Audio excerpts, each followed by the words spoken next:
സ്ഥാനാർത്ഥി വരും മുമ്പേ സ്ഥലത്തെത്തി.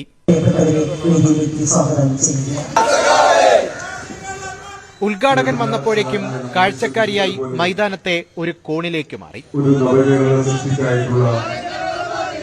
മുന്നണിയിലെ പ്രധാന നേതാക്കളൊക്കെ വേദിയിലെത്തി.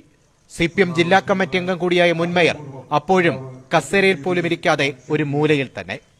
ചിലർ വന്ന് സൗഹൃദം പങ്കുവെച്ചു, ചിലർ ആര്യയുടെ കുഞ്ഞിനെ കളിപ്പിച്ച് കടന്നുപോയി. MA ബേബിയുടെ പ്രസംഗം 1.5 മണിക്കൂറും പിന്നിട്ട് തുടർന്നതോടെ നേരം ഇരുട്ടി തുടങ്ങി. മടുക്കാതെ മുൻ മേയർ അവിടെ തന്നെ നിന്നു.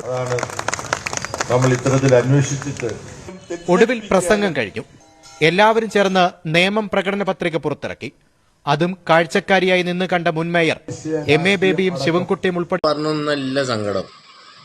അവർക്ക് തെരഞ്ഞെടുക്കപ്പെട്ട മേയർ മംതാനിക്ക് ട്രെയിനിങ് കിട്ടിയില്ലല്ലോ എന്നുള്ള സങ്കടം മാത്രമേ ഉള്ളൂ, വേറെ ഒന്നുമില്ല.